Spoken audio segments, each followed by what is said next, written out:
and welcome to the Morning Blessings. I am Tessa-Marie. Today is Monday, May 20th, 2024. And here we are. The Morning Blessing is being brought to you from Toronto, Canada. Here is my girl. She's alive and well. Oh my God, Stacy. Oh, hi, Lean. Oh, Stacy, it's so nice to see you. Good morning, Loretta. Loretta got what Stacy had.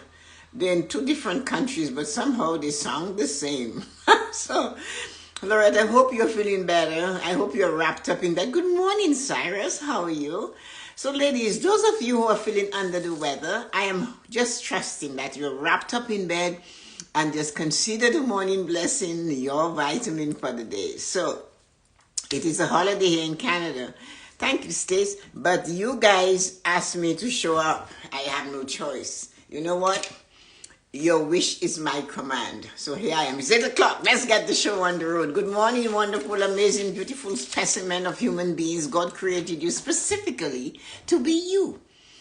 So your morning blessing today is stay on task. Do not quit. So you must have heard that topic a million times. I'm sure you have. And you were told through school, everywhere, do it again. Take your time, do it again. But I say be determined. Ask yourselves this. If not this, then what? Have you ever come to that point when you go, oh, I want to let it go. I want to quit. I want to run away. I want to hide. I want to go under the bed, something. And you need to ask yourself, if not this, then what? Stop before letting it go. Stop before quitting to find out what the then what is. I know I'm confusing many times, but we'll get there because I am persistent. Then what? So, you're in this thing and you're ready to let it go because it's just not feeding you. It's horrible. It's not right. And then when you let it go, you're going to stand there. And the question you should be doing before you stand there is what? If not this, then what? The question is asking that question, what? Who is here and I can't see you? Hi, Lynn, everybody, Cyrus, thank you, everybody's there. Hi, Azim, hi, Nancy. I have received 2 offer letters today in new company, looking for congratulations. Good morning, Lisa, good morning, Yuko. If not this, then what? Stop before you quit. Just ask that question. Be determined to ask yourself, if not this, then what? Because we need to stop before letting go to find out what the then what is. If you cannot find it or you just cannot see it, you have to still ask. Or the then what, you have to say, before I do that, I must find out what it is before I let go. Stay on task, I said. If you cannot find it, then what? Then stay on task. Good morning, Peter. The answer is do what you are doing right now. This is your present moment to stay on point. If you do not know what it is you desire to do, but what you're doing doesn't feel good, ask yourself this question. If not this, then what? What can I do? What is it? And you have to stay right there. Do not stop. Do not let go. Do not drop. The frog was found itself in a tub of milk. And one of them was paddled for a little bit and then said, you know what, this is not working, I'm giving up. He sank to the bottom. He sunk right to the bottom.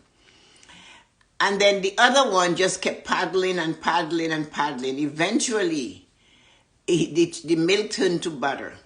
But when he pressed a little lower, he found that his brother was back. Dead was what propelled him out of the tub. So was that pleasant for him? Maybe not. But the point of it is that he never stopped. He didn't quit. It was hard. And even when he got out, it was still sad because his brother's body is what gave him that extra little bit of thing when the milk turned to butter. He never stopped churning. And that is why sometimes we quickly give up. We just let go. We quit. And it's only when we quit we find out that we should have stayed put. Stay on track. Stay there. Do not quit. Yes, it can be challenging. There is no doubt about challenges. It may hold you down. It will hold you down. It will be challenges. You'll be frustrated. You'll be unhappy. Hi, Ezra. Good morning. You might have to dig deeper than you are deep digging right now. But guess what? You must still stay on the task. The minute we let go of that task and we say, okay, we are not going to do anything about this. I have been doing it for years and years. And I'm not getting it. I'm not losing the weight. I'm not paying down the debt. I am not able to buy the house. I am not able to manifest my dream goals and desires. At that time, you yourself are becoming your worst enemy.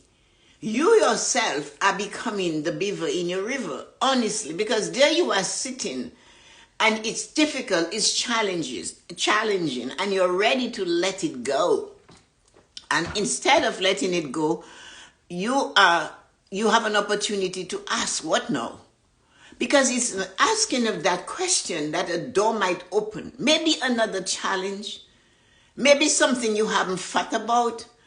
But when you become your own worst enemy by saying, you know what, I've been doing this for so long and I'm not getting it. I've been trying to lose that weight and I'm trying and I'm not getting it. I just cannot do it. I'm trying to pay off my credit card and I had to go buy tires for the car. You know what?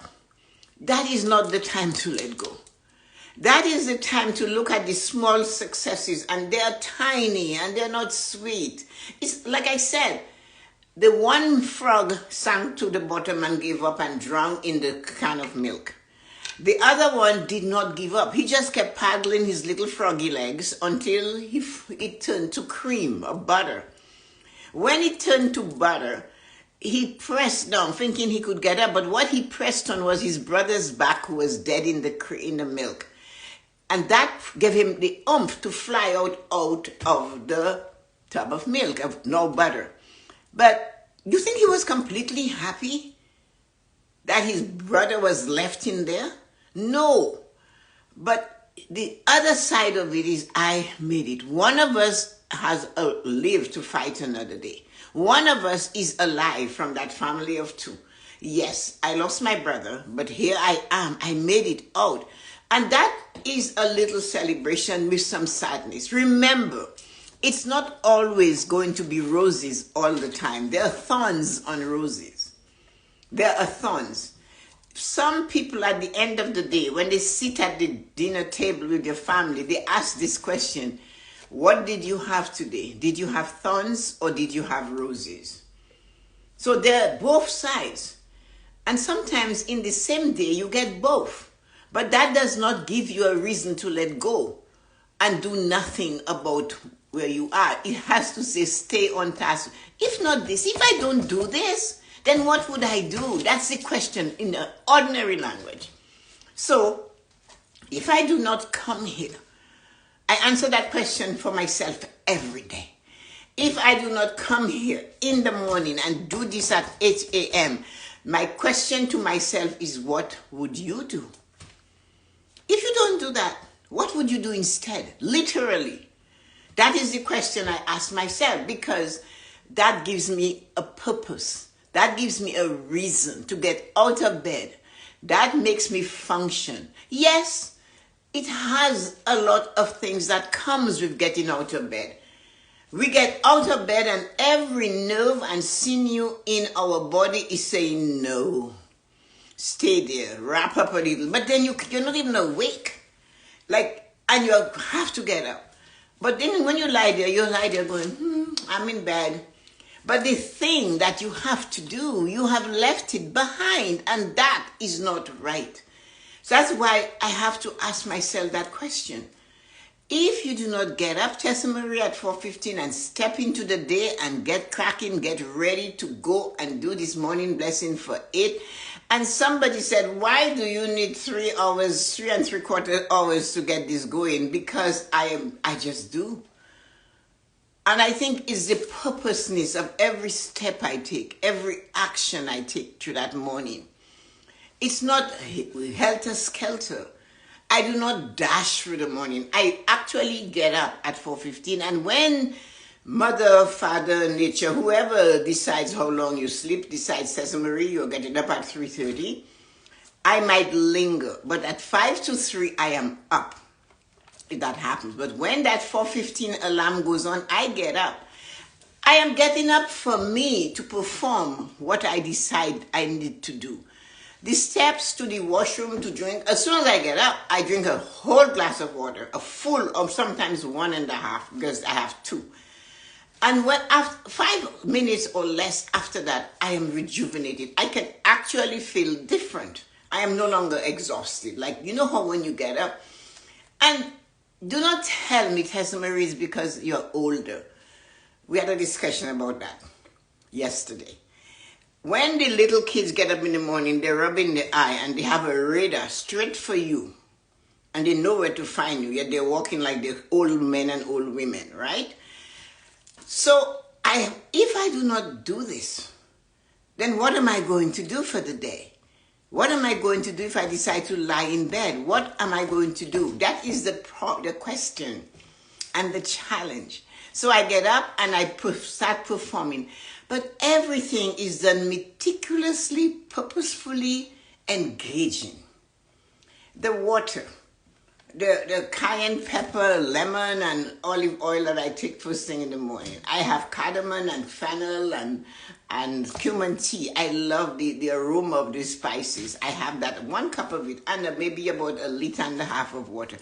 All of that while I am meditating. When I'm done meditating, I drink it, or before, whatever. But that just goes through the day. Then I do my prayers. I need that 3 hours and 3/4 to do this, because I do it with an inner thing, a grace. I am not galloping through life.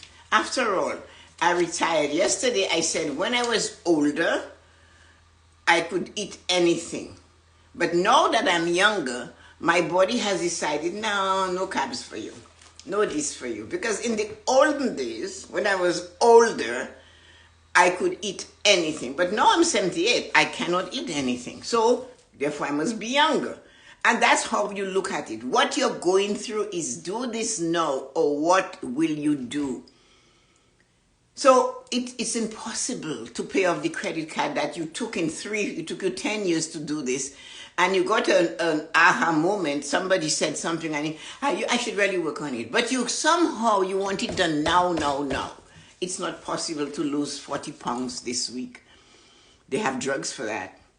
Nobody really knows what will happen. So you have to do your best with what you've got. This morning I jumped up, but I slept for so long. COVID hit me hard. So Stacey got COVID. I don't know why is it still lingering in our world, but there it is.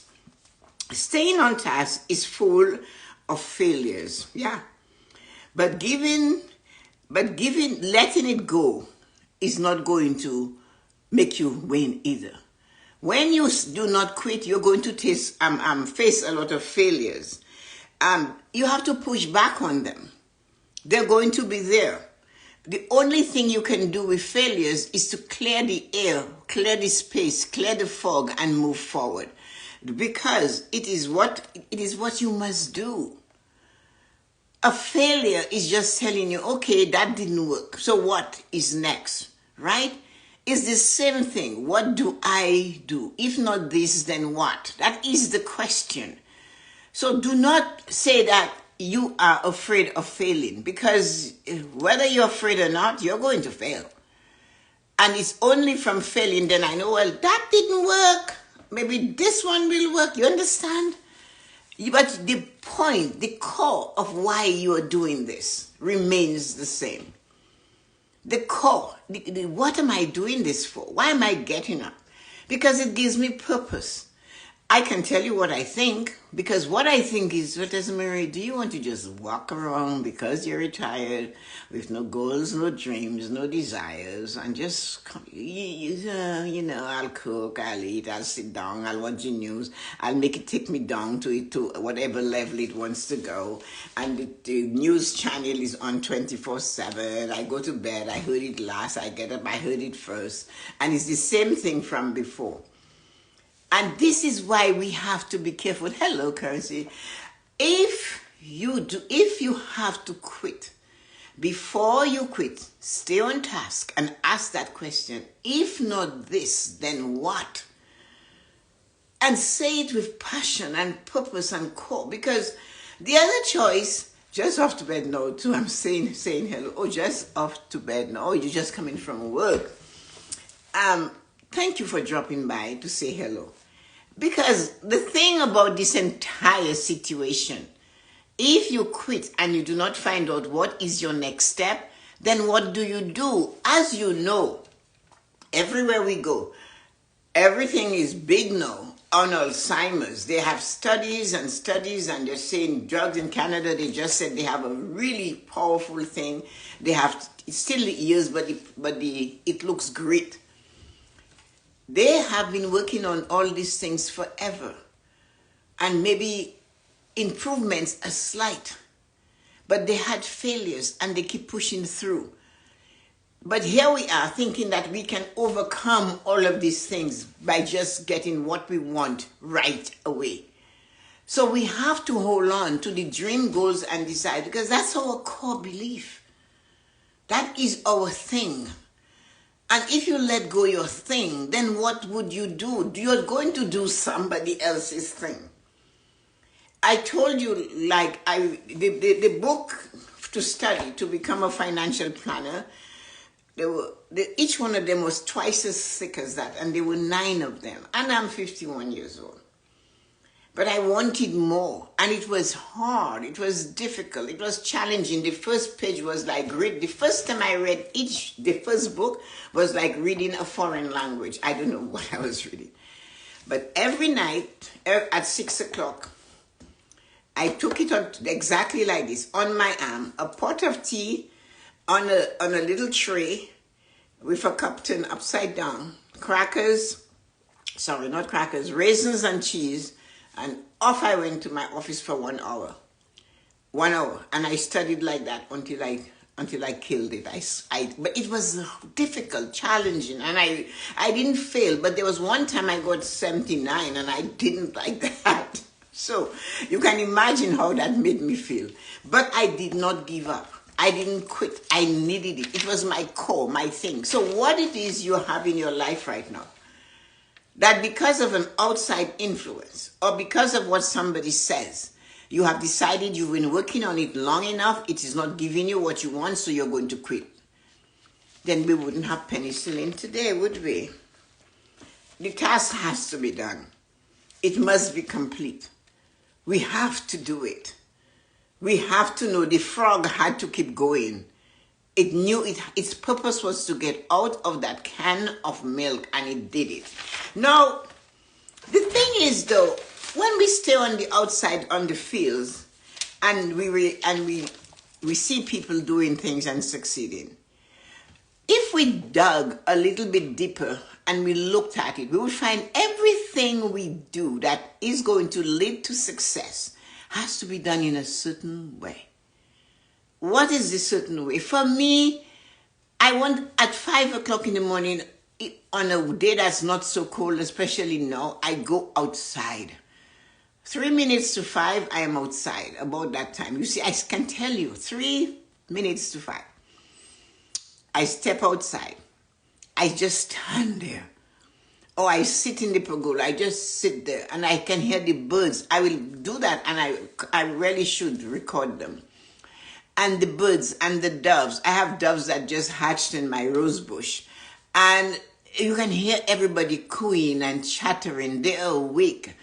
And they work every day at that time. I don't even know what I'm receiving. I do not know the energy. I have no idea why I'm supposed to be out there at this time, but I go because I just feel a need to do this. And I sit there. I might bring some water with me. It's not long, maybe 10 minutes. And then I'm back again and continue with the process. So I stay on task. And I can tell you, when I started doing this thing, even I am afraid of what I was doing. Right now I look at it and I go, holy shit, you are crazy. You need help. But I didn't stop. I told you there were reams and reams of notes and papers and type. The bigger the type, the better to see it. It was not fun. But I didn't. And now I can take a topic given to me by somebody else and I can use it. I can just pull it in. It comes, my own topics drop in like from the sky. And I do my best. It might not be everything is perfect in what I do, because I found out from nature there is no such thing as perfection. Everything is unique. That's what makes us special. So, of course, there are times I'm horrid. I understand that. But you know what? At the end of the day, while I am considering saying to myself, you know what? That was horrid. But the thing is, you did it. You did it. And if somebody tells you that to get you off task, and they said you should stop this thing, all you have to say, yes, it was not my best performance, but I did it. I can tell you all I gave it was my best. And that should be good enough. And that should be good enough. But we let the influences of others stop us. If you do not do what you're supposed to do in a certain way, for it to come to manifestation, then it's really up to you. You have to do whatever you desire to do and find out what is the best way to do this. There's a special way for each step we take for it to be manifested. And our job is to find it. Not to somebody hand it to us. It's to find it. The challenge is finding that certain way. What is the best way to do that? How do you do that? You ask questions. This will take lots of trials and errors or failures along the way. Without them, the answer, the results we seek will not be enjoyable. Why did you hear that paragraph? What I'm saying, if what you desire to do, you did it, boom, bam, home run, success. You know, you have all the pucks getting into the net and wow. It doesn't satisfy you.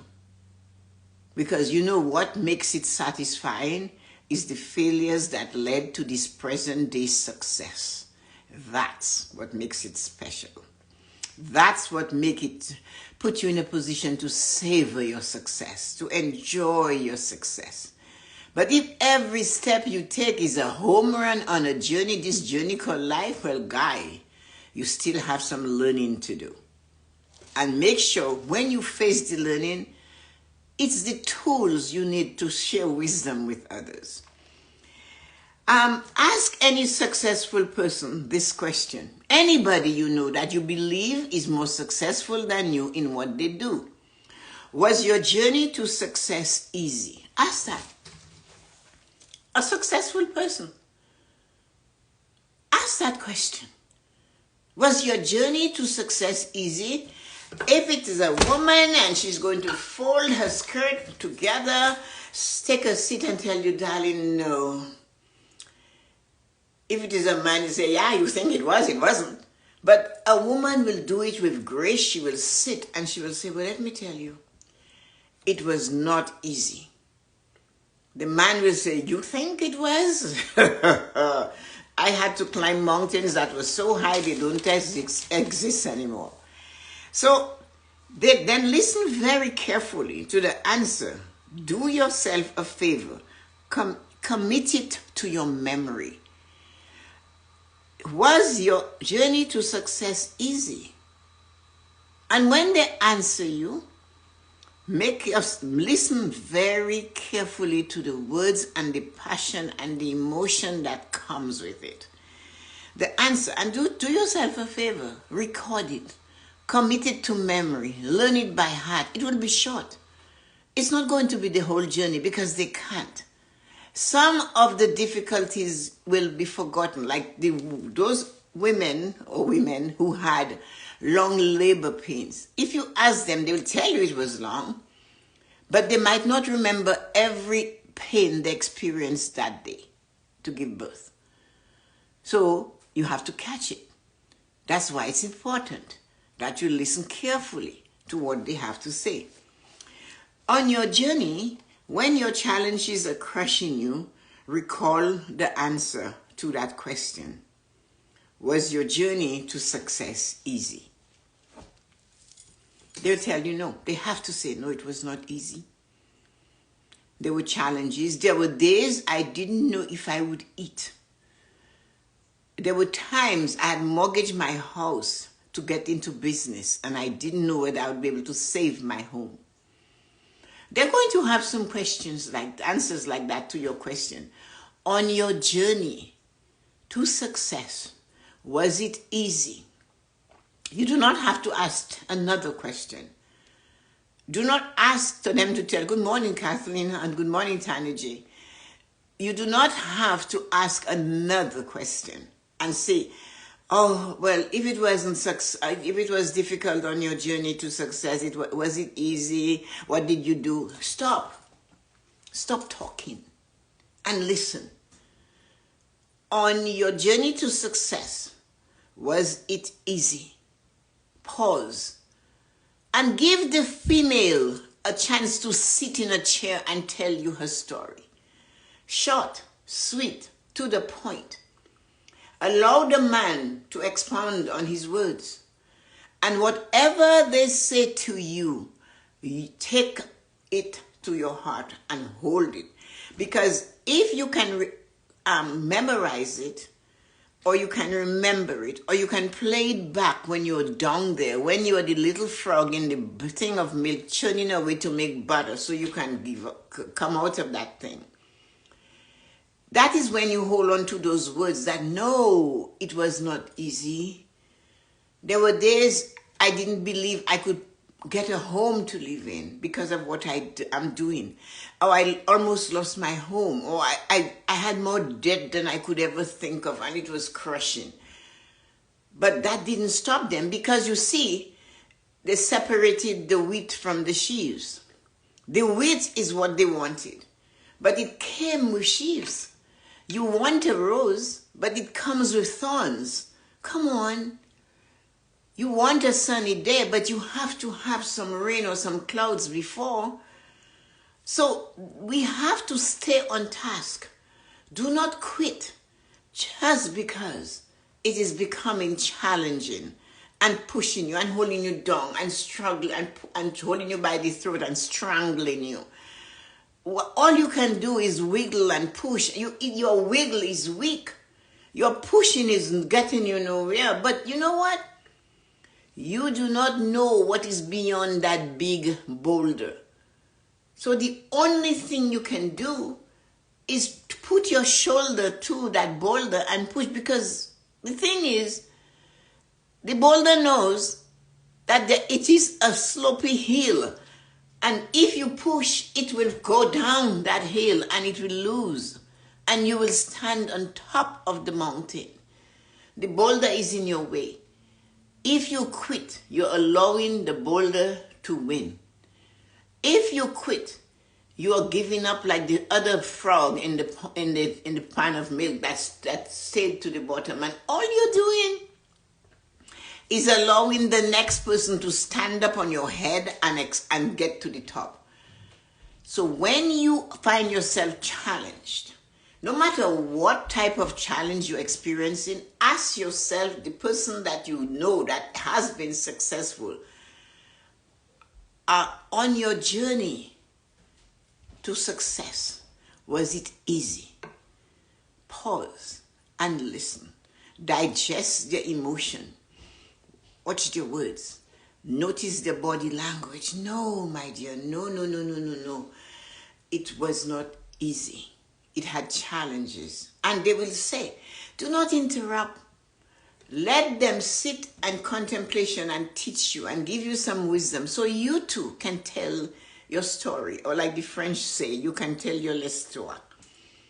You can sit and you can be the one that is telling them the story. I wrote a story about the storyteller coming into the village, and they could see her at the top of the mountain crossing. And the reason they knew she was coming is because she had the bells and the mirrors on her skirt, and the sun was setting, and it started dazzling them, and they look up and they got excited because she's coming to tell them stories. And that storyteller is coming down the mountain to that village. And the minute they see her, the village is ablaze with everybody getting ready to start the fire in the village square. And they're bringing boulders and stones and everybody to sit. And of course, it's such an old story that they bring ale and they have meat or whatever, because the storyteller is going to sit and give them some wisdom. Because she's been traveling, she's been on the journey, and her job is to tell the story. This is one of my stories I write all the time. So anyway, but just picture this. You cannot give up. You have a story to tell. And maybe we do not know how she got to the top of the mountain to look down on our little village and decide, I'll stop in that village and leave a lesson there. Right? The whole village is ablaze. The storyteller is coming. The storyteller is coming. People are running all over, getting it ready to hear. It's similar to going to church. We all go, especially if there's a pastor that they love to hear speak. We all show up.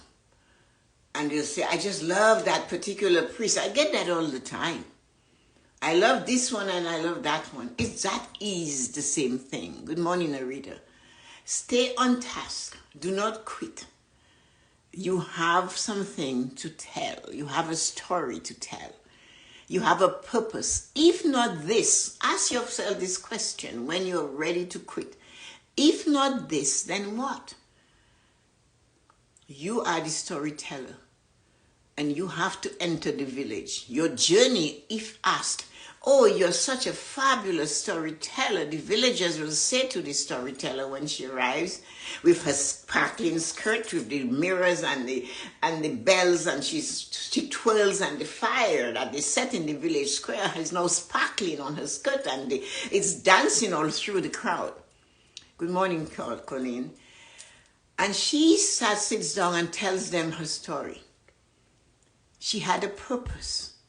And if they ask her, after all of that, tell me, was it easy for you to become a visiting storyteller in those olden days? They could ask her that. Or they could say, was it easy? And that might be a little troublesome boy, a little 10-year-old. Was it easy to become a storyteller? Because I want to be a storyteller like you. And she will say, no. There were days I was learning. I had people who were putting me down. They were criticizing me. They were telling me I'm not good enough. They're telling me I'm too short. I don't speak properly. I do not pronounce. Somebody told me I pronounce the word vegetable with 4 syllables, and I don't give a shit. You understand it? So she has to tell her story. So do you. What is your story? Is it worth staying on course? Is it worth not quitting? Is it worth learning to do it in a certain way? Because there is always a certain way for you to tell your story. Because if you do not tell your story, who is going to tell it for you? Who? And if this where you are, as you ask, when you are ready to quit, you ask this question. If not this, then what? Ask that question. And can you tell, like for me, stay in bed, do something that I don't know. Nobody has given me a recipe for what a 78-year-old person is supposed to do. I haven't found it. Like I said yesterday, when I was older, I could do anything. But now I'm younger, I have special things to do. I have unique things to do because I'm a lot younger. But when I was older, I had, 109, I was crazy and jumping up and down. No time to listen to the storyteller. And many times your storyteller is inside of you. If there is something that you desire and you're looking at it and you're ducking it and you're thinking of what your family, your friends, your neighbors and everybody will say, then you have a problem. You have to stand up for yourself. And you have to be brave, because that storyteller that is coming down the mountain into the village to tell that story, and when they sight her coming and the sun is dazzling them from the mirrors and the bells on her, and she's colorfully dressed. She's not dressed in black. Hey, the storyteller wears colors so that she can stand out. The storyteller is unique. She is not in a crowd. She doesn't look like the herd, and she should not look like the herd, neither should you. You were created specifically to be that magnificent specimen of a human being. And you have a story to tell. You have a legacy to leave behind. Maybe you are not going to do it out like me, but maybe your legacy is going to be left in the family. Maybe your legacy is show up for somebody when they need you. Share the knowledge you have. Be willing to go a little further for your adult children if they require your assistance. Accept it when they say we do not need your help. And look for what you desire to do in a certain way. Set your standards. Hold on to them. You see, you cannot quit if you have a purpose for being here. You can't. I cannot stop doing this. And I have already told God, whenever you want to, you can do whatever you want. My job is to do this. And if you can say that to your God, you should be able to say it to anybody. Anybody that asks you a question, well, why are you always running to help your grandchildren? You have a choice though. You can tell them, you can use F and O, or you can just say, are you okay? Or you can say, are you F and O? So what I'm saying is that no matter what we do, there's always going to be somebody to detract us, to keep us off track. But as I said, if you stop and you ask a successful person, hey, was it easy on the journey for you to be successful at raising your children, at raising your grandchildren, at raising your doing your this or doing your that, whatever, or cleaning your house or living like this or saving money or choosing to drink water all the time or going, was it easy for you to be slender? No, it was not easy. And there were challenges. And raising children, there were challenges. I kept looking at them and thinking, I can tell you, all I kept saying, I am not raising any F statistic. I used to tell it to my kids, just get it in your head. I'm not raising statistics. So if you want to be a statistic, go, because you're in the wrong house. I couldn't quit because I had to have a certain type of result and I had to do it in a certain way. And that's why I come up every morning to do this on Monday to Friday. And Saturday and Sunday, I do different things. But we have to stick to what it is we know we have to do. Do not quit. And if you cannot figure it out, ask that question. If not this, then what? And when you get the then what, then look at it. And if you do not get the then what, then keep going at the this. Because that's where you're supposed to be. I went a little longer today because some of you guys came a little bit later, especially the Canadian contingent, because it's a holiday here today, so they were sleeping in. I was out in the garden at 5 a.m. this morning. It was just amazing. It's 14 degrees, so I had my robe on and it was warm. But those of you like Stacy got COVID, Loretta is sick, you guys, just hold on. Do what you have to do. I have not drugstore, a herb house that I've known for about 50 years. When the two ladies who had it sold it, and this person owns it, and then he sold it to his nephew. But there was a young lady he hired when he first got that herb house, it's called, in Toronto. And she, since 2019, she has, I don't know, you can find the recipe somewhere. I have a old book that's maybe just this thick, and it's in there. It's called The Five Thieves. This is the name of the tea.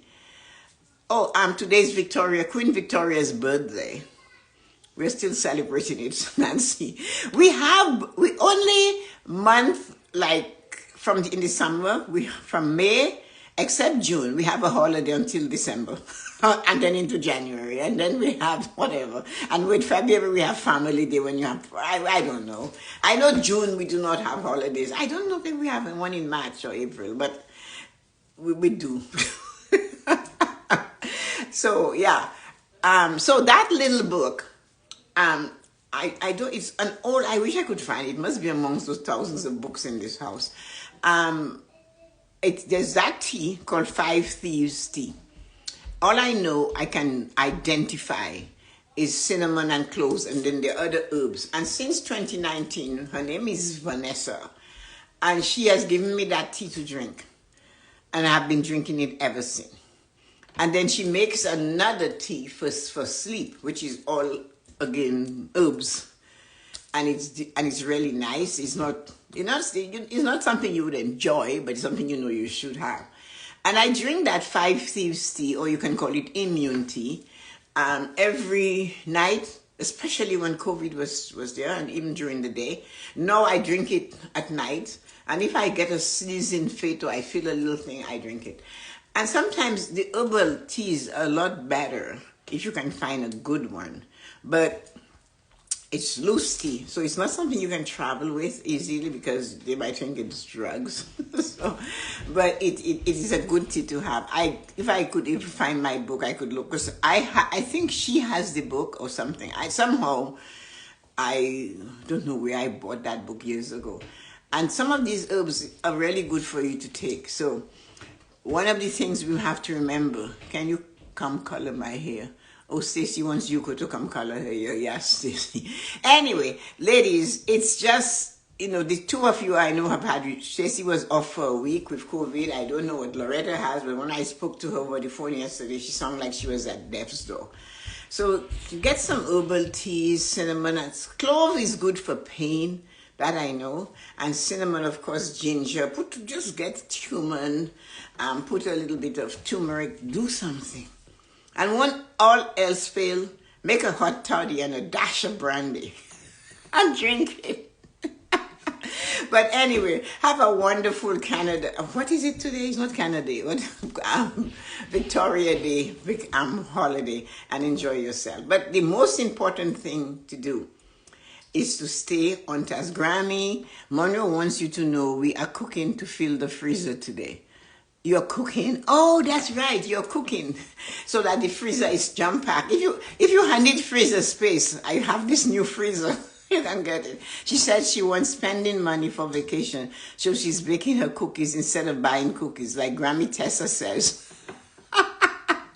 Monroe, I love you. Hi Marina. Monroe is going to be 9 in June. And Monroe really loves her money. She knows how to take care of it. When I put a brooch on or something fancy, she lets me know she likes it. Now and again, she sees the morning blessing. And when they're ready, Monroe and her two cousins comes to the backyard to shop, and their parents call, "Where are you?" We are at Grammy Tess vegetable stand. They pick the cucumbers from the tree and crunch and eat them right there. Sometimes it's fresh, so it has the little bumps, and Monroe gives it back to me, and I have to rub the little tiny prickly bumps off it. And Monroe is famous for her cucumber chomping right from the tree, and so are the boys. So Mr. Emmett saw me at Christmas. He said, I'm coming over for cucumbers. I said, I can take you to the grocery store, but there are no cucumbers in December in Grammy Tessa's garden. And so Monroe went somewhere with her mom, a different province, and the person served cucumbers because she loves cucumbers. And then her mom noticed she wasn't eating it. And then she looked at her mom and she said, why aren't you eating it? She said, they're not as nice as Grammy Tessa's cucumbers. I'll just wait until I go home. That's exactly what it is. Stay on task. It is important to me to have these children that are not my grandchildren to call me Grammy Tess. That is respect, and that was taught by their parents. Kathleen and her brother, which are the parents of this, half parents of these 2 kids, or 3 kids, were always here. And they live 3 doors away. So as adults, she's still here. So whenever Patrick, I need something done, I can call Patrick, and if he needs me to do something with the boys, he calls me. And now they're bigger, so I'm not going to take them to lacrosse, so they go, But what I'm pushing you at to do is do not let somebody that does not know what is going on to deter you from doing what it is that you do and tell you should stop, or tell you they're taking advantage of you. Because the thing is, if not this, then what? I plant cucumbers with them in mind. So if not this, then what? What it is you're going to do if you do not do this? Ask yourself that question. They're waiting for the cucumbers. You think? I know they are. They told me already. So that is one of the things that we must remember. If you do not do this, then what? Look at Kathleen has a day off. And she's preparing food to put in the freezer and cookies so that she doesn't have to be tempted to buy cookies for Monroe's lunch. That way, they're saving money. Monroe likes vacationing. I think she just picked that up from her mom, who loves to go on vacation. So one of the things we have to do is to remember why you're doing your stuff and why that is your purpose. That is your why. You want to look back and you want to be the person or the parent in the audience or grandparent in the audience and say, I help to contribute to that human being walking across the stage. You don't have to say it to anybody, but that gives you satisfaction. That gives you a certain reason. You help a friend that was sick and now they're better. A friend that passed away and now you can share the memories of the laughter. And that is what it is. So do what you know for sure you must do. And if you're sure it's not working and you want, ask what? If not this, then what should I do? Beg your God to answer that for you. And then move on from there. Because at the end of the day, it's going to be your purpose. You, like I said, you have to ask a successful person, was this journey of yours easy? People always, oh, you're so lucky. And there's no luck. It was saving $1.75 every week. It was making sure I bought a watermelon and with Loretta and I cut it in half. We bought a dozen corn and 6 each. We bought 6 meters of fabric and 6 yards in those days and 3. Then we separated it to get a cheaper deal. Was that easy? No, it wasn't. But we made sure we did it because we had a purpose. We had a reason.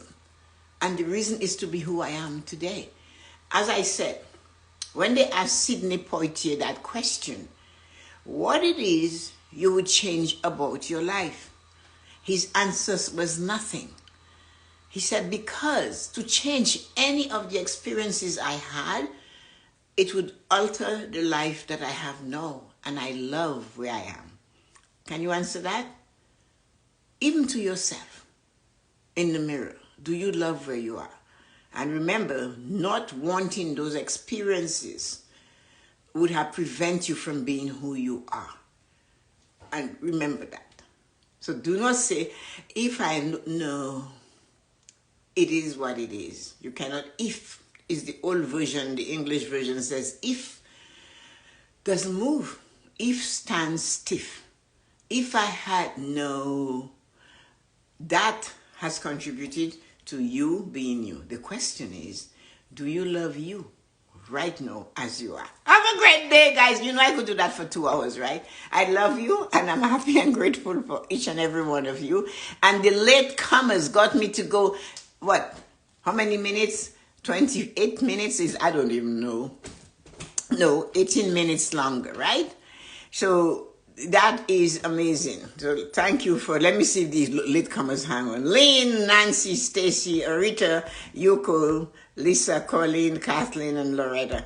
Thank you. I appreciate you, and I'm happy and grateful for you. Lisa, I'm going to send you a note, so I want you to check it when I get. Thanks for staying on longer. Yeah, for the taddy people, you were hugging the pillow, weren't you, Arita? So anyway, have a great day. Love you. Take care. I do not know. I have several things to do, but I do not know which one will come first. I'm just going to wait and let the energy drive me. The thing is, I'm hungry, but it's too early to eat. So maybe I'll just have some tea. Have a great morning. Love you.